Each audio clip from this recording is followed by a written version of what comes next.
Fréquence protestante.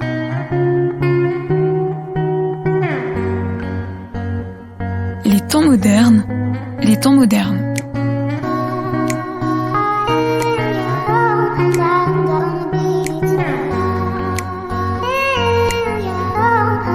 Laurence Roufouillet.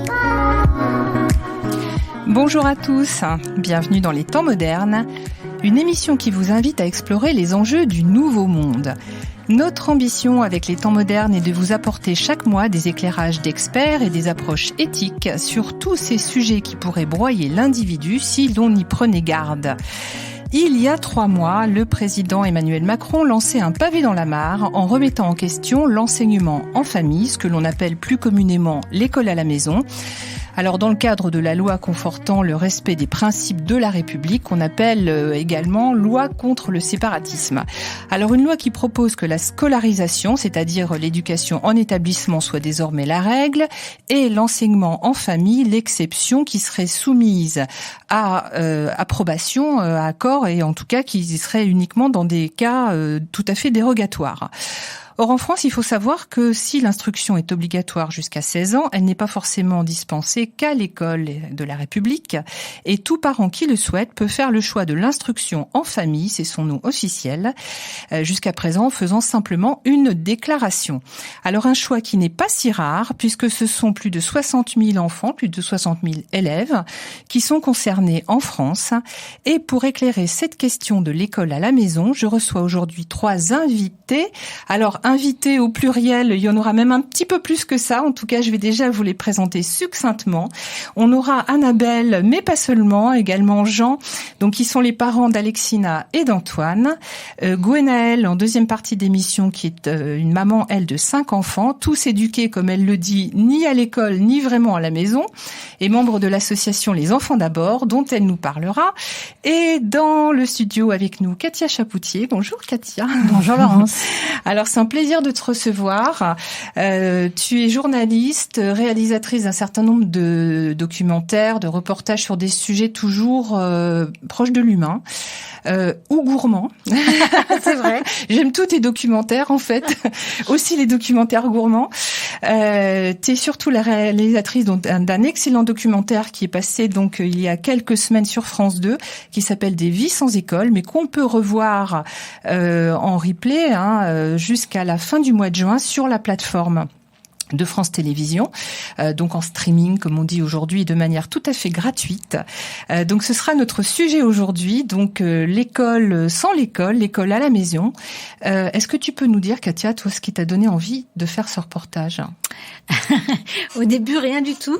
C'est une idée de mon producteur, Louis Coat, de Programme 33, et j'ai hésité un certain temps avant d'accepter, parce que moi, qui suis une vraie fille de l'école, en tout cas de l'école primaire que j'ai adorée, et qui imaginait qu'en dehors de l'école, point de salut, ce sujet m'angoissait beaucoup.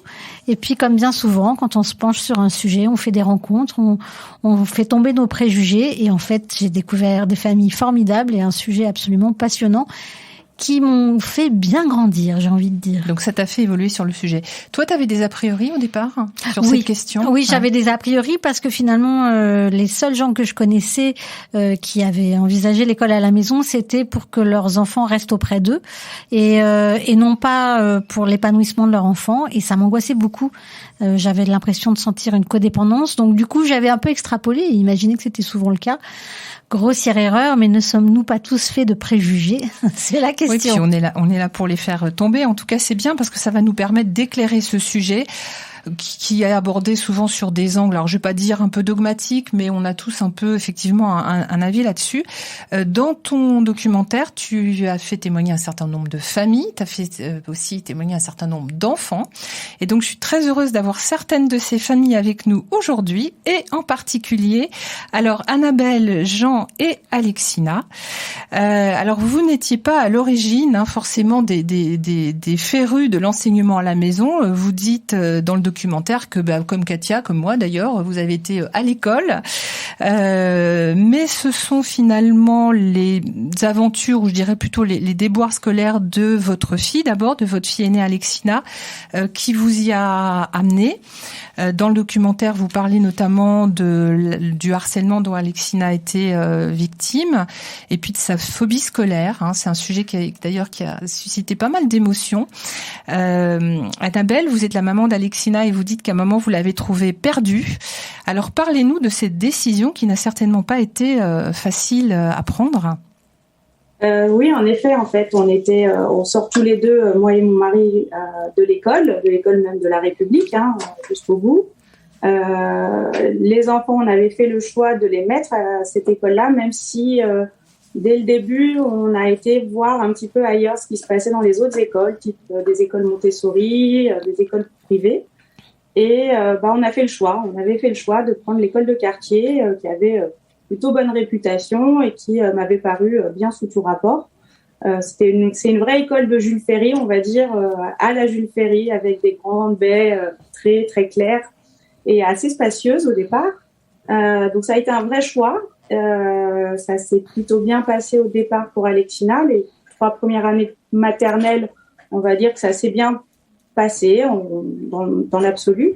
Arrivé à l'école primaire qui était juste l'école d'à côté, collée à l'école maternelle, ça a été un peu plus compliqué dès le CP. Et puis en CE1, grande année compliquée où elle s'est fait à la fois harcelée par 2 ou 3 garçons, avec des coups, de l'isolement vis-à-vis de ses amis. Aucune possibilité, mais ça elle pourra vous le dire, de pouvoir parler avec d'autres adultes et de trouver soutien avec d'autres adultes. Et aussi un maître, c'était le premier maître qu'elle avait, pas une maîtresse, et un maître qui finalement, en voulant sûrement bien faire, j'ai aucune pas d'a priori négatif de ce point de vue-là. Voilà. Il n'y avait pas d'intention de nuire, c'est pas comme ça qu'on le voit en tout cas. Mais il n'a pas forcément. Il a voulu, il l'a trouvé un peu peut-être faible, un peu peut-être trop gentille. Il a voulu la rendre plus dure. Le problème, c'est que ses techniques et ses méthodes ont fait plutôt l'effet inverse sur Alexina, qui a du coup contracté, on va dire, une phobie scolaire avec une grande angoisse de l'école en fait et de ces adultes qui au départ devaient la soutenir, qui finalement ne la soutenaient pas. Qui n'ont pas suivi. Donc vous avez fait d'abord ce choix pour Alexina. Après, on racontera peut-être aussi un peu rapidement comment vous avez mis tout ça en place. Mais vous avez un autre enfant, donc c'est Antoine, qui est un peu plus jeune. Et la question, du coup, s'est posée pour Antoine également. Exact. Alors, pour Antoine, ça a été un petit peu différent. Pour Alexina, en fait, on a été dans une situation telle qu'il fallait trouver une solution. Et on a fait ce qu'on appelle, nous, un petit conseil de famille à 3 avec elle, en lui donnant, entre guillemets, toutes les possibilités qu'on avait, nous, trouvées, c'est-à-dire changer d'école. Et puis, l'école à la maison que j'avais rencontrée par d'autres parents, en fait. Elle a choisi l'école à la maison. C'était un choix que nous, on avait aussi évoqué. Et quand cette décision a été prise tous les 3, on a exposé à Antoine qui était petit, il était en fin de moyenne section de maternelle quand même, ce petit loup, donc il était petit, mais on a voulu lui proposer en lui disant voilà, et toi, qu'est-ce que tu veux faire en fait? Tu veux continuer l'école ou est-ce que tu veux rester à la maison avec nous, en lui expliquant que voilà, il allait plus avoir forcément autant de copains, on allait être un peu en huis clos. Mais en même temps en sortant, parce qu'on avait vraiment l'idée de pas faire l'école dans la maison, comme on le fait à l'heure actuelle avec le Covid, mais voilà, hors les murs de la maison, les musées, les sorties et rencontrer d'autres gens et les activités. Et c'est là où il nous a dit, mais moi je veux faire avec vous, j'aime pas l'école, ça se passe mal. Alors c'était un petit loup qui sortait de l'école tous les jours en pleurant, c'est vrai. Voilà. Donc c'était déjà tendu. C'était déjà tendu. En fait. Et vous dites que c'est en commençant à apprendre à écrire à Antoine que vous vous êtes rendu compte qu'il était dyslexique et que finalement c'était une autre raison pour laquelle c'était aussi une bonne raison de lui consacrer du temps. Exactement. En fait, cette année de CE1 pour Alexina, on a été très centré sur elle. C'est clair, ça a été très compliqué. Donc on sait pas qu'on s'occupait pas d'Antoine, mais quelque part en moyenne section, on ne met pas d'enjeu, il n'y a pas de devoir.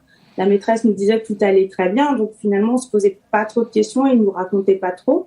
Quand moi, je l'ai eu dès le départ, en fait, je me suis rendu compte que par rapport au cahier, alors nous, on s'était inscrits au CNED de manière volontaire, ce qu'on appelle le CNED libre, qui est pas du tout, voilà, on les inscrit. Donc le CNED, on peut peut-être rappeler, c'est le Centre national de l'enseignement à distance.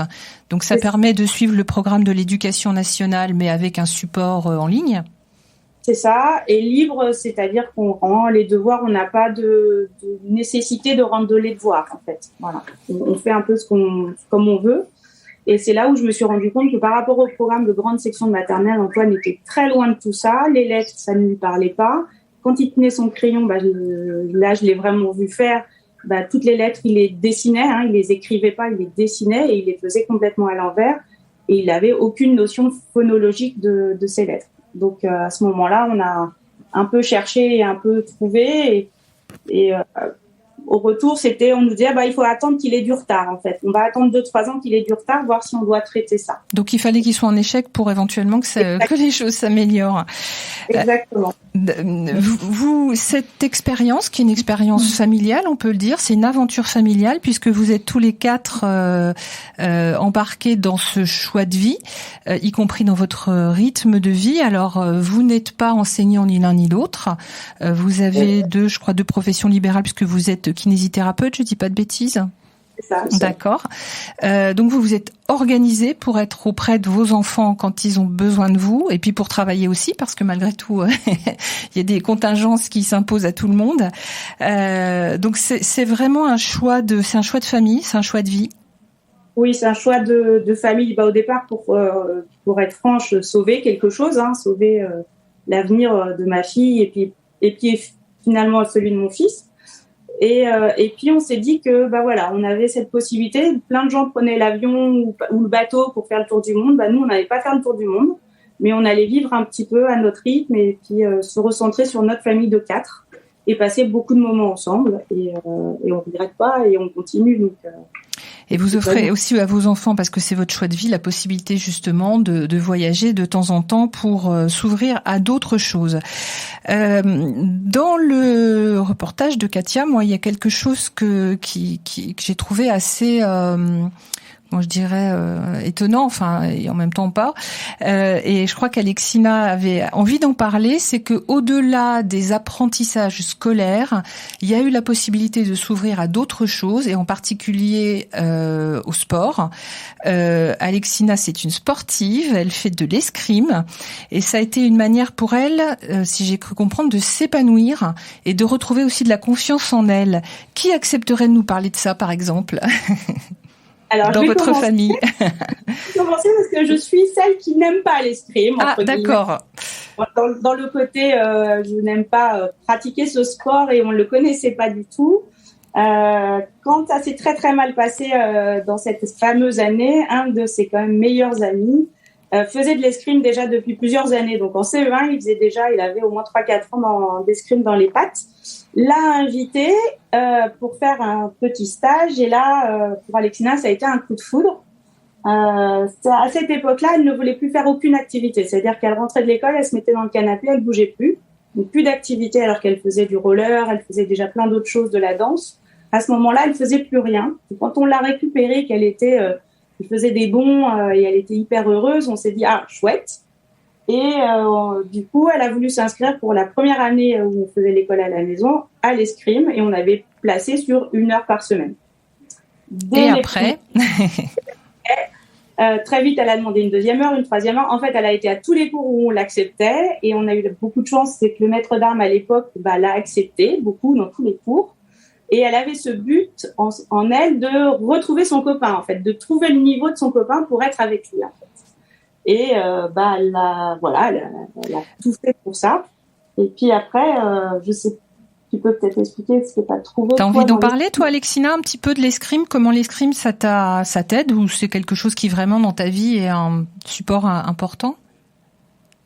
L'escrime, pour moi, c'est à ce moment-là, ça a été une reconstruction parce que ça m'a permis de me reconstruire mentalement aussi, parce que j'avais été détruite en fait par ce professeur qui m'avait dit que je n'étais pas assez forte et que en gros il était en train de me dire que j'arriverais à rien parce que j'étais pas assez dure. Et l'escrime étant un sport de combat m'a permis de pouvoir me dire qu'en fait j'étais pas si si nul que ça. J'en avais quand même de la hargne en moi. Et du coup, ça a été un vrai pilier. Bon, et c'est quelque chose dans lequel tu te réalises et qui te fait plaisir en plus. Oui. D'accord. J'ai cru comprendre aussi que votre fils, qu'Antoine, lui, son truc, c'est les langues. Ça a été la bonne surprise. Oui, Antoine, c'est les langues, c'est l'escrime aussi, parce qu'on le voit pas assez, mais c'est vrai qu'il fait beaucoup d'escrime aussi, comme sa sœur. Peut-être pas, il est plus petit, donc il a moins de compétition, mais c'est un petit compétiteur aussi, il aime beaucoup ça. Et lui, son plaisir, c'est découvrir le monde avec les compétitions, par le biais des compétitions, en suivant aussi sa sœur, et pour pouvoir parler à tout le monde. Donc, il veut apprendre toutes les langues du monde. Donc, on est au français déjà, l'anglais, l'espagnol, et puis le grec, bien sûr, parce qu'on est d'origine grecque. Et là, à la rentrée, il veut faire l'allemand. D'accord. Alors, vous, Annabelle et Jean, c'est vraiment un projet dans lequel, en fait, en tant que parents, vous alternez votre présence dans la journée. Alors, vos métiers vous le permettent. Comment vous vous organisez ? Il y a aussi un aspect rigoureux, même si vous ne rendez pas à échéance peut-être les travaux ou les devoirs. On a compris que c'était CNED libre. Pour autant, il y a des contrôles. Donc, l'éducation à la maison, l'école à la maison, c'est pas n'importe quoi. Il y a un cadre quand même. Qui accepterait de nous parler un petit peu de ce cadre, Jean, peut-être ? Oui, en fait, effectivement, il y a un cadre. Alors déjà, de toute façon, le cadre s'impose aussi de par nos professions, puisqu'on doit être quand même rigoureux pour pouvoir suivre les traitements de nos patients et en même temps avoir un vrai suivi sur le programme scolaire qu'on suit avec les enfants. Et puis être prêt pour ces inspections, mais pas que, parce que l'objectif quand même de tout ça, c'est quand même de les reconstruire, en l'occurrence, mais c'est aussi de leur permettre d'avoir l'accès au retour en fait à l'école au moment où ils le décideront. Puisque c'est une aventure familiale, c'est quelque chose qu'on vit en équipe, mais c'est pas quelque chose d'imposé. Tant qu'il y a une construction, il y a un épanouissement, il y a une évolution qui se fait au travers de cela, eh ben, ça se tient. Mais l'idée, c'est pas de les exclure en fait du système, certainement pas. Ça, c'est important de le préciser. Peut-être que c'est jamais un choix définitif et qu'il y a toujours la possibilité que les enfants, quand ils le veulent, reviennent dans un enseignement, on va dire plus classique, en tout cas en établissement. C'est ça, oui. Ça. C'est pas l'idée, c'est pas de dire attention, l'école, ce sera c'est une zone de guerre et tu n'y retourneras jamais. Non, c'est on découvre des choses. C'est vrai que cette organisation permet beaucoup de liberté, notamment vis-à-vis des activités. L'escrime qui prend de plus en plus de place. D'ailleurs là, le mois prochain, elle doit aller défendre son titre de championne de Grèce. Ça s'improvise au dernier moment. En fait, on vient de l'apprendre. Il va falloir qu'elle parte. Dans un système classique, on ne peut pas s'absenter comme ça du jour au lendemain pour organiser une compétition sur plusieurs jours. Donc, c'est vrai que ça nous donne cette liberté-là. Mais il n'empêche qu'à un moment donné, si l'un comme l'autre veut rejoindre à nouveau le système plus traditionnel, on va dire, on ne veut pas que les portes soient fermées parce qu'ils n'ont pas le niveau pour le faire. Est-ce qu'en tant que parent, vous avez eu des remarques désagréables, des critiques, ou est-ce qu'il y a des moments où on vous a dit mais en fait c'est votre choix, vous faites plaisir, qu'est-ce qui ressort souvent?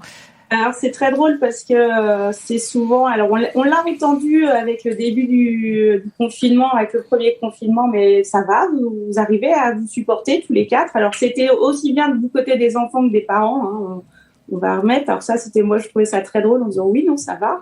Ça reste des enfants, on reste des parents, on se discute de temps en temps et puis tout va bien.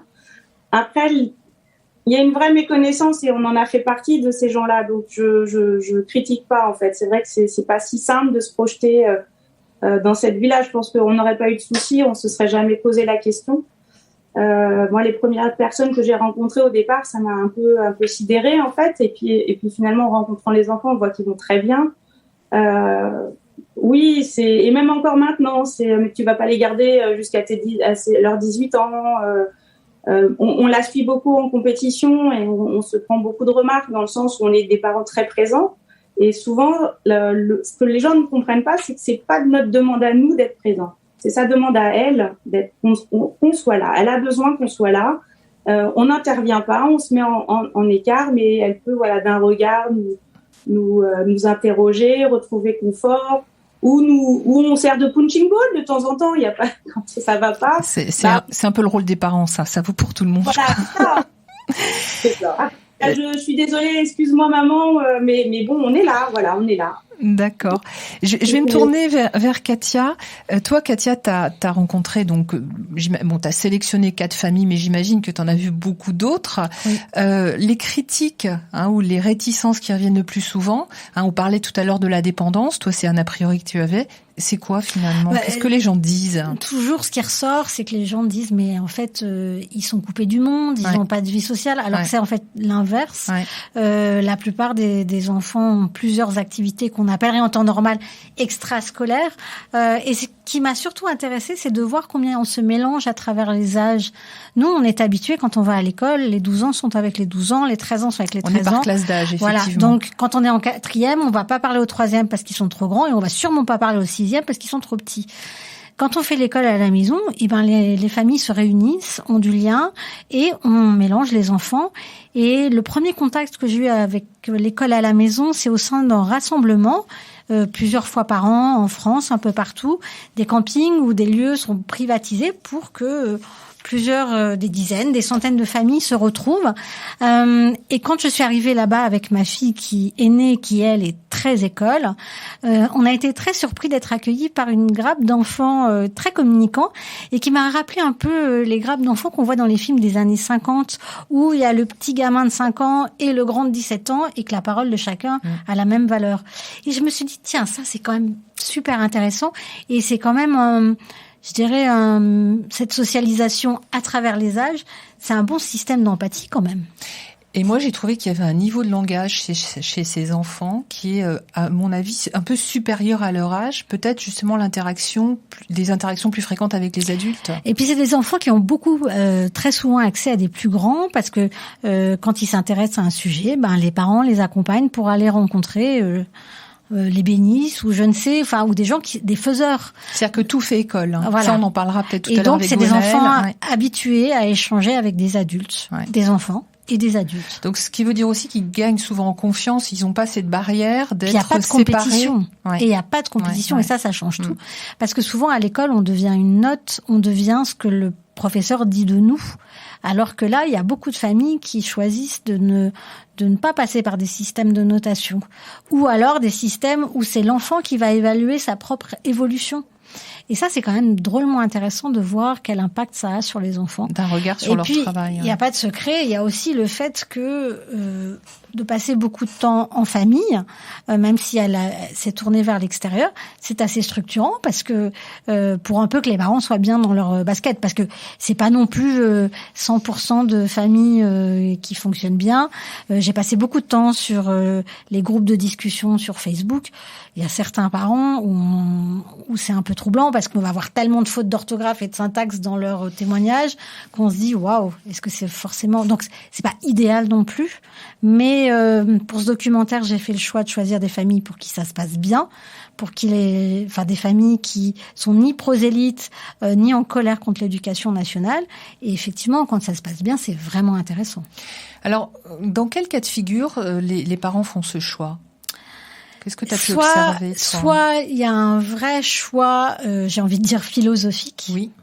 Soit là, comme on le voit dans le film, il y a le cas d'Alexina, mais il y a aussi le cas de Léonard qui est hyper actif, hyper brillant, oui. Probablement hypersensible, dyslexique, qui a été broyé par un prof qui l'a pris en grippe parce que le gamin, il essayait juste d'éviter toute situation à risque. Ouais. Donc le prof, son maître, elle s'est dit, il se fout de moi. Donc il l'a pris en grippe et il l'a humilié, il l'a détruit. Et ça a été très long. C'est-à-dire que c'est un enfant qui, dans un autre contexte, aurait pu s'en sortir, aurait pu compenser ses difficultés, mais ce maître a broyé de la confiance qu'il avait en lui. Mais comme le dit si bien sa maman, il faut comprendre aussi que emmener 30 élèves jusqu'à la fin de l'année, voilà, c'est-à-dire que sans accabler peut-être les enseignants, parce qu'on sait tous qu'ils font ce qu'ils peuvent avec les moyens qui leur sont donnés. On a quand même des classes qui souvent sont surchargées et tous les enfants sont pas forcément faits pour le collectif, tout simplement. Absolument. Dès on sort un peu du moule, c'est compliqué. Mais ce qui est intéressant, c'est que j'ai rencontré énormément de familles qui font l'école à la maison où l'un des deux parents est soit prof, soit instit. Ouais. Donc eux ont perçu la limite du système. Et ils veulent autre chose pour leurs enfants. Alors, le fait d'être à la maison ne veut pas dire qu'ils ne profitent pas de collectifs, pour autant. Il ne s'agit pas qu'ils soient isolés. C'est-à-dire qu'il faut que ces interactions avec l'extérieur, mais qui pour le coup elles sont peut-être plus vastes, parce que l'extérieur, ça devient tout, puisque tout fait sujet. Et puis, il y a des enfants qui décident, j'ai rencontré une famille, la famille de Marie, où les 3 enfants, les uns après les autres, ont décidé en seconde d'aller au lycée. Pourquoi ? Parce que c'était une manière de gagner leur autonomie, de prendre le bus, de manger à la cantine, de se faire de nouveaux copains. Et d'exister en dehors de leur famille, entre guillemets, comme on en a parfois besoin à l'adolescence, c'est-à-dire qu'on a besoin de faire des choses dans le dos de nos parents et que ça fait partie de notre construction. Absolument. Et ce qui est très intéressant, c'est que tous les enfants qui font le choix de retourner à l'école, le retour à l'école se passe très bien parce qu'ils savent pourquoi ils sont là. Ouais. Après, ce qui est intéressant, c'est de voir comment ils analysent l'école. Voilà. On en parlera aussi tout à l'heure avec Gwenaëlle, qui a eu encore bien d'autres raisons, elle, de choisir cette formule. Donc, l'enseignement en famille, l'instruction en famille, on en parle aujourd'hui. Et avant de reprendre, on va faire une petite pause musicale.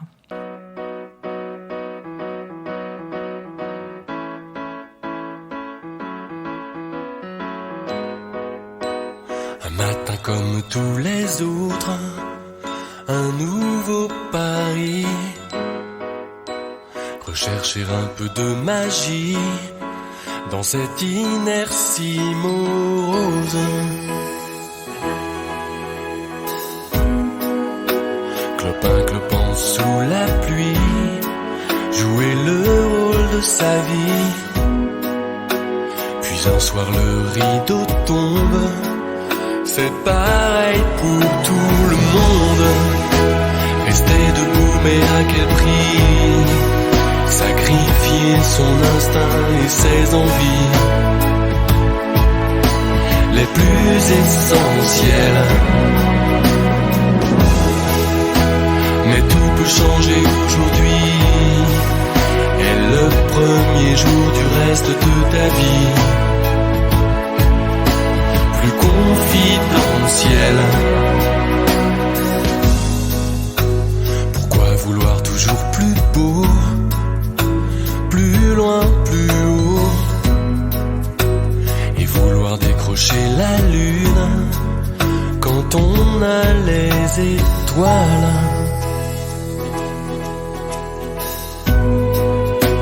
Quand les certitudes s'effondrent en quelques secondes, sache que du berceau à la tombe, c'est dur pour tout le monde. Rester debout, mais à quel prix? Sacrifier son instinct et ses envies les plus confidentielles. Mais tout peut changer aujourd'hui, et le premier jour du reste de ta vie, c'est providentiel.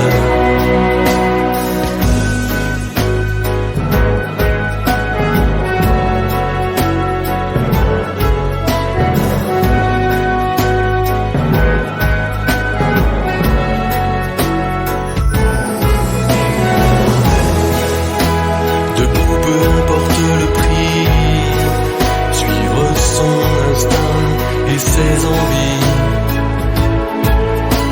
les plus essentielles.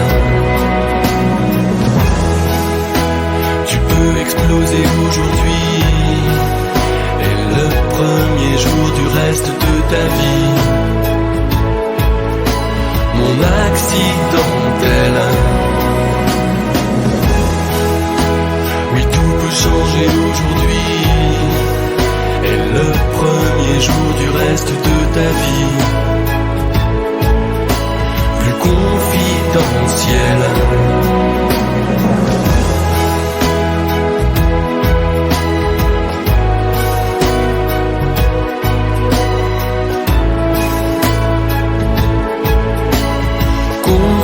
confidentiel.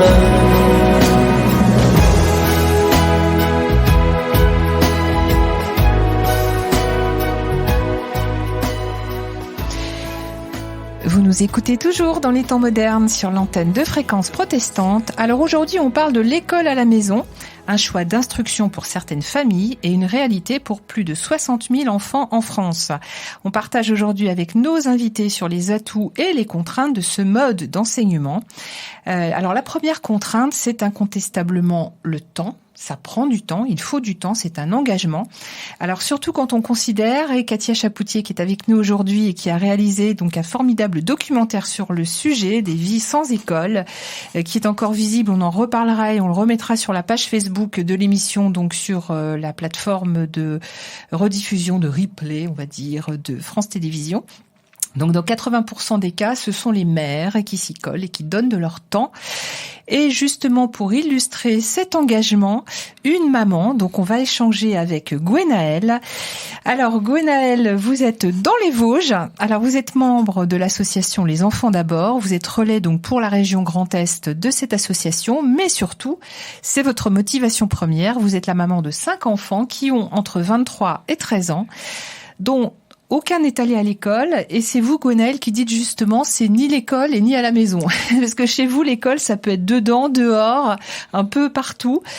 Tout fait école. Est-ce que vous pouvez nous en parler? Et je voudrais savoir est-ce que tout le monde peut enseigner à son enfant? Alors, je ne considère pas que j'enseigne à mon enfant, justement. Zut, c'était pas le bon mot utilisé, Gwenaëlle, avec vous. Vous avez dit les enfants sont pas des réservoirs qu'on remplit. Voilà, c'est un peu ça. Donc, je me considère plutôt comme une facilitatrice d'accès aux ressources. Pour moi, c'est les enfants qui s'instruisent chacun et les adultes aussi. En fait, on s'instruit tout le temps dans la vie par tout ce qui nous intéresse, en fait. Non, ma question, c'était plutôt, est-ce que tout le monde peut le faire? Toutes les personnes qui ont envie de le faire. Donc ça suffit, il faut avoir l'envie. Voilà, c'est ça. Je considère que vraiment, c'est ça qui est important, d'avoir une motivation personnelle et pas pour faire bien ou pour... Alors c'est sûr que quand les enfants sont en grande difficulté, ça nous motive aussi, mais nous, c'était un choix de vie a priori. On savait que quand on a eu des enfants, qu'on leur laisserait le choix, en fait. Et vous, Gwenaëlle, c'est même un choix que vous avez imaginé quand vous étiez encore élève? Vous dites que ça a commencé quand vous aviez 12 ans? J'ai appris que l'instruction en famille, enfin voilà, que c'était pas obligatoire d'aller à l'école, en tout cas à 12 ans. Et à ce moment-là, j'aurais bien aimé. Alors c'est vrai que la situation de ma maman qui nous élevait seule, qui travaillait beaucoup, etc., elle n'a pas imaginé que je puisse m'instruire toute seule sans sa présence en permanence, ce que je peux comprendre. Mais pour moi, c'est à ce moment-là, je me suis dit, en tout cas, ils auront le choix. L'école, c'était pas vraiment une horreur pour moi, mais je m'y ennuyais beaucoup. Donc, j'avais l'impression de perdre mon temps. Et j'avais pas envie de forcer mes enfants à vivre ça. Pour vos enfants, vous parlez beaucoup du mode finalement d'autogestion. Ils sont en autogestion de leurs apprentissages. Comment vous avez facilité ça, puisque c'est le terme que vous avez utilisé. Vous n'êtes pas une enseignante, vous êtes une facilitatrice, j'ai compris. En étant disponible, justement. En effet, on peut pas... comme je dis, je comprends ma maman, parce que quand on n'est pas du tout disponible pour ses enfants, ça me paraît compliqué. Il faut qu'il y ait un adulte, ou voilà, pas forcément les parents. Il y a des familles qui s'arrangent avec parfois un grand-parent, parfois une tante. Enfin voilà, ça peut être variable, ou bien même qui emploie quelquefois quelqu'un pour être auprès des enfants à certains moments, au moment où ils vont travailler. Nous, on a eu toutes sortes d'organisations, quelquefois uniquement mon compagnon qui travaille. Parfois, on a travaillé tous les deux à temps partiel. Il y a eu une année à peu près où c'est moi qui travaillais uniquement. Voilà, c'est modulable en fait. Forcément, nous, ça fait donc près de 20 ans qu'on a fait ce choix, puisque l'aîné est quand même allé 1 an en moyenne section de maternelle. Mais de toute façon, on avait déjà fait le choix d'être auprès de nos enfants bébés, quoi. On les a pas mis à la crèche non plus. Donc ça veut dire aussi un certain nombre, on va dire quand même, de sacrifices. Je l'ai jamais vécu comme ça. Comme ça, en tout cas. Si on le vit comme un sacrifice, il faut probablement mieux pas le faire. D'accord. En fait, moi, je l'ai fait par plaisir. c'était voilà. En fait, j'aurais pas fait d'enfants si j'avais pas eu envie de vivre avec eux. Donc vous avez partagé beaucoup avec eux. Ouais. Moi, j'ai jamais eu une sensation de sacrifice. De mémoire, sur vos 5 enfants, il y en a déjà, je crois, 2. Les aînés travaillent ou sont en cours en fin de formation. Oui, l'aîné en fait est formateur en construction écologique. Oui. Il a un parcours uniquement, donc sauf une année de maternelle sans école, il a appris son travail sur les chantiers, sur le tas, comme on dit. Il a passé un CAP en candidat libre en le préparant 6 heures avant, et il a fait une courte formation officielle entre guillemets pro-paille, mais ce qu'il a appris, c'est vraiment en vivant sur les chantiers. Et donc maintenant, il transmet son savoir en tant que formateur. Ou alors à d'autres moments il fait de l'intérim parce que les chantiers c'est l'été ou alors cette année il a décidé de travailler en intérim parce qu'il voulait pas prendre de chantier pour voir ce que ça faisait de vivre au même endroit pendant 1 an. Donc voilà, il fait en fonction de son envie. Je pense qu'on leur transmet beaucoup ça. Ils se donnent les moyens de vivre ce qu'ils ont envie de vivre. D'accord. Donc c'est aussi un engagement pour eux. C'est d'aller aussi non seulement vers le savoir ou vers la connaissance, mais c'est d'avoir cette liberté de le faire. Je voudrais revenir sur l'exemple de votre fille, je crois que c'est Marie-Amélie, qui elle a fait le choix à un moment de passer son bac, de retourner à l'école, d'entamer des études supérieures. Donc c'est pas incompatible, hein, c'est pas parce que on a fait l'école à la maison qu'on peut pas retourner vers une formation, on va dire, plus classique. Est-ce que vous pouvez nous en parler un petit peu ? Oui, le bac, donc elle l'a préparé en candidat libre, elle l'a passé en candidat libre. Donc à ce moment-là, c'est vrai que j'ai eu un rôle plus présent en fait au niveau des apprentissages parce qu'on a vraiment pris les cours et les annales pour travailler, pour préparer cet objectif. Donc je l'ai aidée dans ce sens-là. Et après, donc elle a eu une proposition pour préparer la formation en alternance de préparatrice en pharmacie.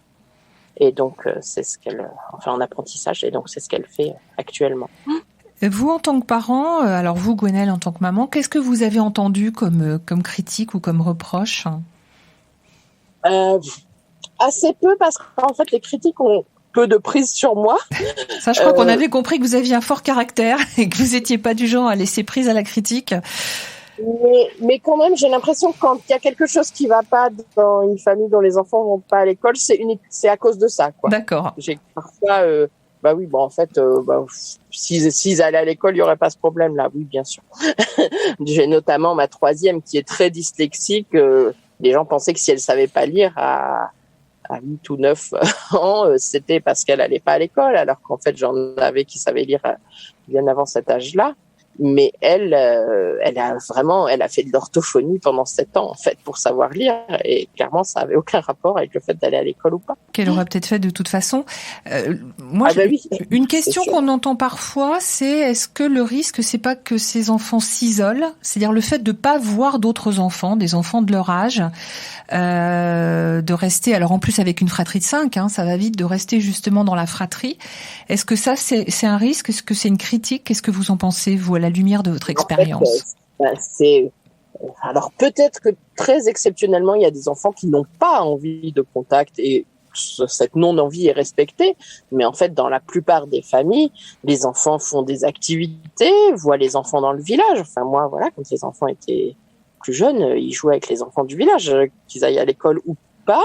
Et puis, ils se sont surtout fait de très bons amis dans les rencontres, en effet, les rencontres de l'association Les Enfants d'abord ou d'autres. C'est des rencontres quelquefois sur une journée localement, mais souvent aussi sur une semaine. Et ça apprend vraiment à vivre ensemble. Et comme le disait Katia, à vivre ensemble avec des enfants de tous les âges et des adultes différents. Et donc, cette question de la socialisation dont on nous rabat les oreilles, ça nous fait juste sourire, nous, quoi. Parce qu'en fait, une société, c'est pas des personnes du même âge enfermées ensemble. Oui, justement, c'est le mélange. Alors précisément, vous avez parlé de l'association Les Enfants d'abord. Vous en êtes alors un des relais, en tout cas pour la région Grand Est. Vous organisez des réunions, vous informez les familles qui viennent vers vous, peut-être des gens qui au départ sont hésitants. Comment vous menez votre action ? Oui, au niveau des relais, c'est plus de la réponse individuelle, mais au niveau national, j'ai été très investie au niveau national pendant plusieurs années, une quinzaine. Il y a un soutien. Déjà, il y a des listes d'échanges, par exemple des échanges donc à distance. Il y a ces fameuses rencontres donc d'une semaine régulièrement, plusieurs fois par an, dont j'ai parlé. Et puis, il y a également un service juridique qui aide les familles qui sont en difficulté, parfois malheureusement, avec l'éducation nationale ou même exceptionnellement avec les mairies. Parce qu'il peut y avoir des cas où, à la suite d'un contrôle, il y a une obligation ou une injonction, je ne sais pas comment on dit, de rescolarisation. Oui, voilà, c'est ça. La loi dit que s'il y a 2 contrôles jugés défavorables, le DAZN, enfin la personne responsable au niveau régional, doit donner une injonction de rescolariser dans les 8 jours. D'accord.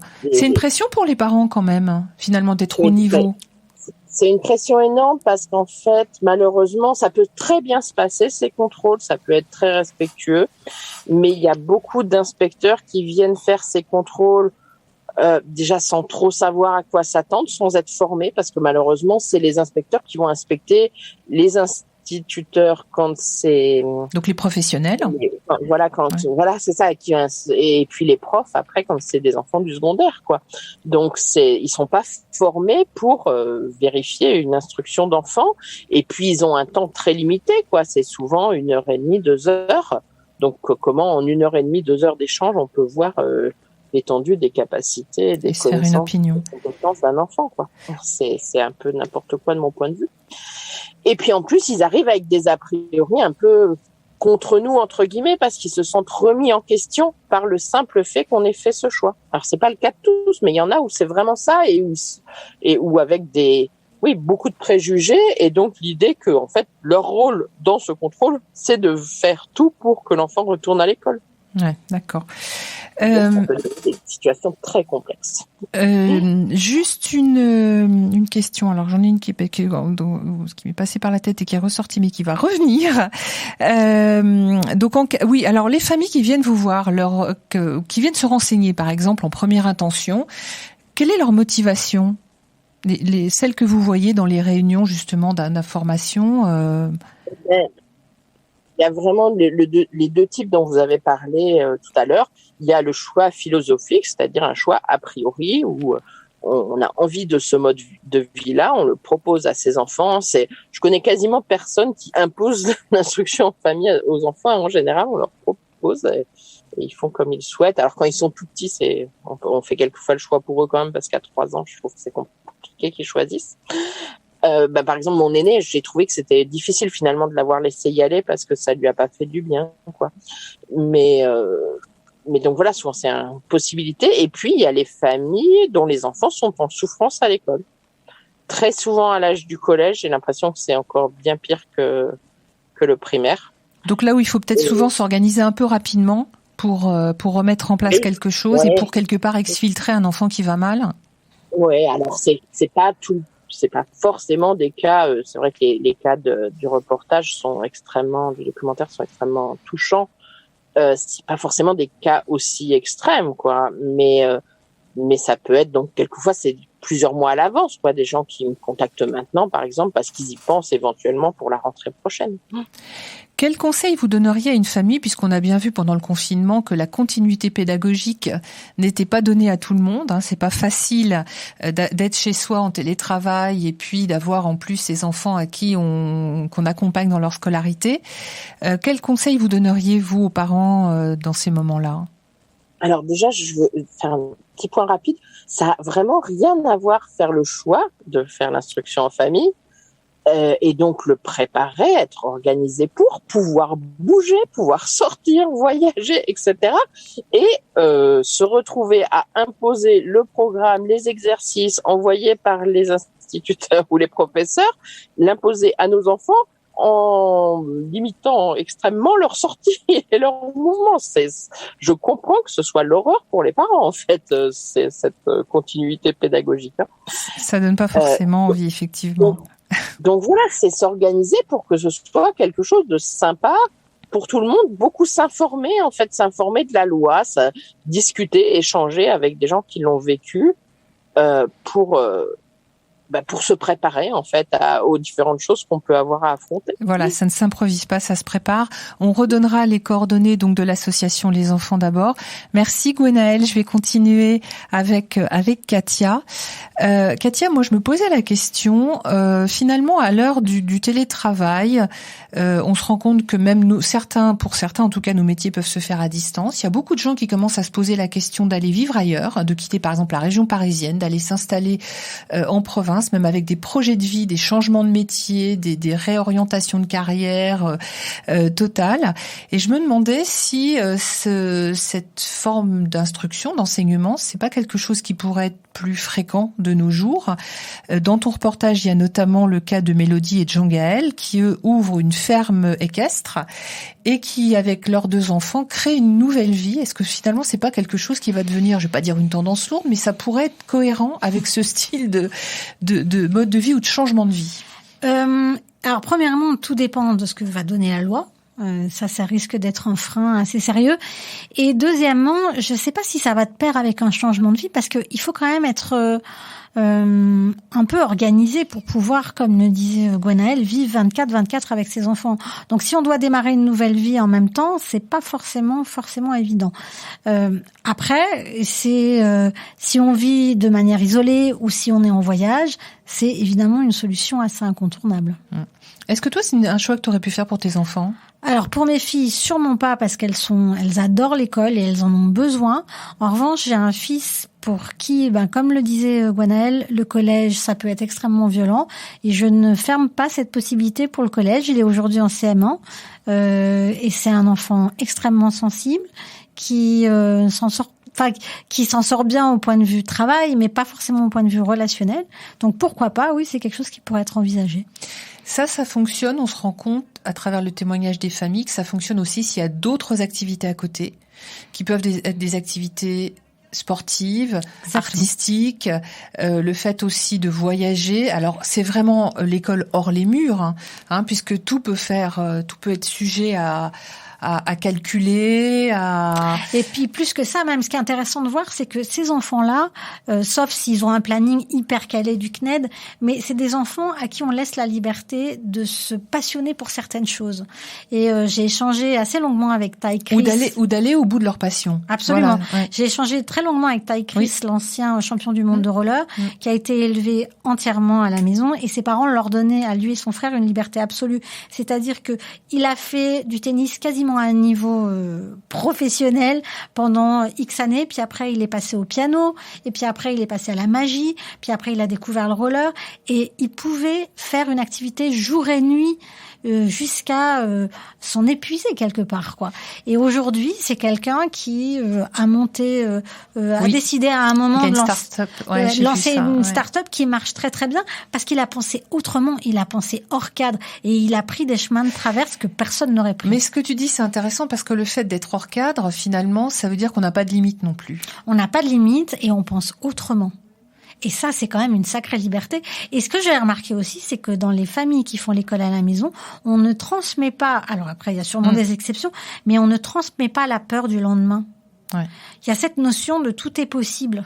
Parce que la peur du lendemain, elle passe aussi par l'école. Si t'as pas des bons résultats à l'école, tu vas pas y arriver. Alors, une chose est certaine, c'est que tous ces enfants qui font l'école à la maison, il y a peu de chances qu'ils aillent faire HEC parce que leurs envies sont ailleurs. Elles vont ailleurs.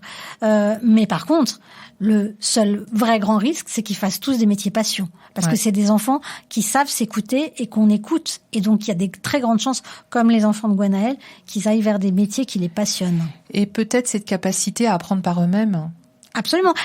Elle le dit très bien, la fille de Gwenaëlle, donc quand elle fait sa formation au sein de la pharmacie. Marie-Amélie. Marie-Élise. Marie-Élise, et pardon, sa sœur, pareil, Florine, qui travaille au sein d'un centre équestre. Les deux personnes qui les emploient disent la même chose. C'est-à-dire que c'est des personnes, on leur demande un résultat et elles vont trouver par elles-mêmes le chemin pour y aller, alors que les enfants, les stagiaires scolarisés, à chaque étape vont dire qu'est-ce que je dois faire après et parce que c'est comme ça qu'on nous a appris. Alors que elles, intuitivement, elles vont analyser par elles-mêmes et elles vont trouver souvent des solutions beaucoup plus pertinentes. Oui, parce qu'on voit qu'aujourd'hui, à part évidemment les savoirs de base, lecture, écriture et puis compter, le reste, ce sont des connaissances qui évoluent tout au long de nos vies. Enfin, même nous, sur nos métiers, on a dû réapprendre un tas de choses. Donc, si finalement on apprend à apprendre, c'est ça qui peut nous permettre de progresser. Et ce que j'ai remarqué aussi, c'est que bien souvent, ce sont des enfants extrêmement autonomes. La pharmacienne qui travaille avec Marie-Élise m'a raconté qu'il y a beaucoup d'apprentis qu'elle était obligée d'aller chercher dans les toilettes parce qu'elle se planquait pour jouer à Candy Crush. Notion de la responsabilité relativement basse quand même. Alors, tu parles justement, ça m'a fait penser à quelque chose. Moi, j'interviens pas mal dans des entreprises.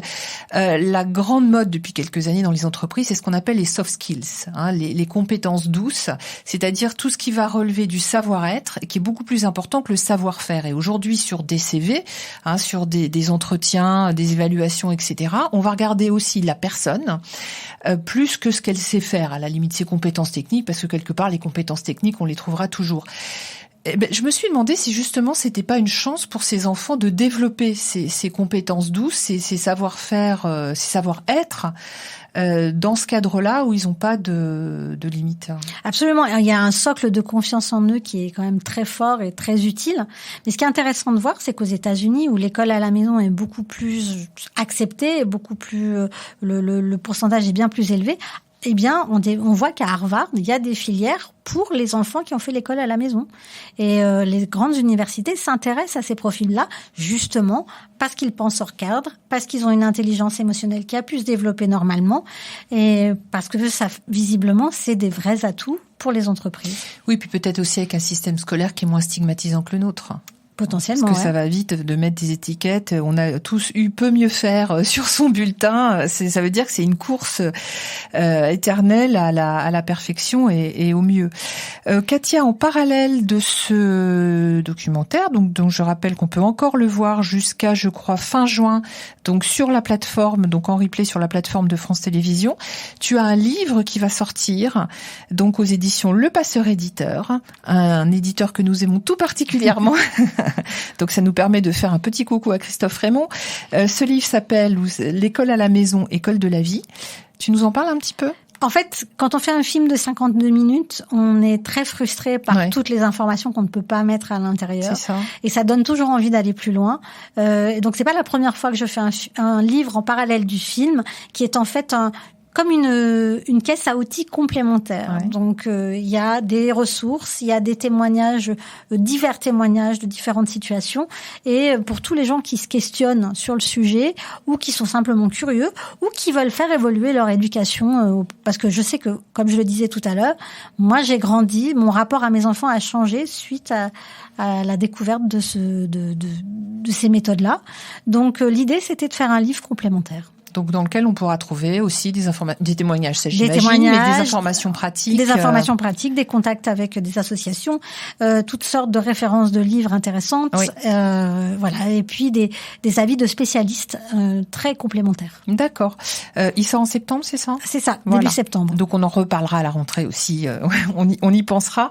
En tout cas, vous trouverez les références. Alors à la fois de l'émission, bien évidemment, je mettrai le lien avec le replay de l'émission, de l'association Les Enfants d'abord, pour laquelle Gwenaëlle a très gentiment témoigné.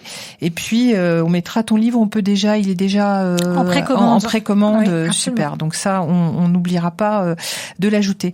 Toi, si tu avais un conseil à donner aux familles qui hésitent là, qui nous écoutent et qui se disent est-ce que c'est vraiment quelque chose pour moi? Qu'est-ce que tu leur dirais? Est-ce que l'été vous passez 2 mois avec vos enfants 24/24? Et si oui, est-ce que ça vous plaît? Je crois que ça c'est vraiment la clé. Quand tu es salarié, tu passes pas 2 mois avec tes enfants. Mais moi, je les fais pas. Oui, mais reposez-vous la question par rapport à vos vacances. Ouais. Est-ce que vous passez complètement ce week-end, j'étais dans un lieu assez touristique et j'ai vu un père péter les plombs sur ses enfants et il m'a dit mais c'est insupportable, comment font les gens? Lui par exemple, c'est pas une bonne idée. C'est pas un bon candidat, d'accord. Je pense qu'il découvrait le mode d'emploi de tes enfants. Alors même s'il y a des limites, on voit que tu parlais de Léonard qui est un petit garçon qui témoigne avec sa maman. Bon, Léonard il est hyper actif. La maman elle dit que malgré tout il y a des moments où il faut être patient quoi. Il faut arriver. Oui, ça c'est évidemment à faire la part des choses. Après tout dépend la méthode. Inji, la maman de Léonard, suit le CNED à la lettre. Oui. Donc, avec un emploi du temps extrêmement serré, voire chargé. Il y a d'autres gens qui... Aussi pour lui donner un cadre. Ça fait partie, elle lui redonne un cadre aussi un peu. Mais après, il y a d'autres méthodes et l'idéal, c'est de trouver une méthode où l'enfant s'épanouit et les parents aussi. Et les parents peuvent le faire et peuvent s'épanouir. S'épanouir. Non, on va éviter qu'ils s'évanouissent, quel lapsus. Bon, visiblement, c'est pas pour moi, mais de toute façon, les miens sont trop grands maintenant. En tout cas, on arrive au terme de cette émission. Je voudrais remercier vivement nos invités, ceux qui ont témoigné en famille, et puis Gwenaëlle aussi qui a témoigné et en tant que maman et de son engagement, donc pour leur participation. Merci à Emmanuel qui était à la technique aujourd'hui. Un grand merci Katia pour ton apport qui est toujours, moi je trouve, extrêmement sensible. C'est gentil. Oui, c'est vrai, sur des sujets qui sont pas toujours faciles. Tu as fait précédemment un très beau documentaire sur la vie après le suicide d'un proche. Disponible sur YouTube. Bon, je le conseille aussi vivement. On fera peut-être un sujet là-dessus et puis une émission sur ce sujet qui est délicat. Notre prochaine émission sera le mardi 22 juin et cette fois-ci, c'est promis, on parlera de médiation et non pas de méditation parce que je fais des lapsus aujourd'hui. On parlera de médiation à la fois dans les quartiers mais aussi en entreprise. Vous savez que notre émission est disponible, vous pouvez la faire réécouter aux familles qui seraient tentées en podcast, à la fois sur le site de Fréquence Protestante mais également sur les principales plateformes de podcast. Un grand merci à nos invités pour leur participation et puis bonne soirée sur notre antenne.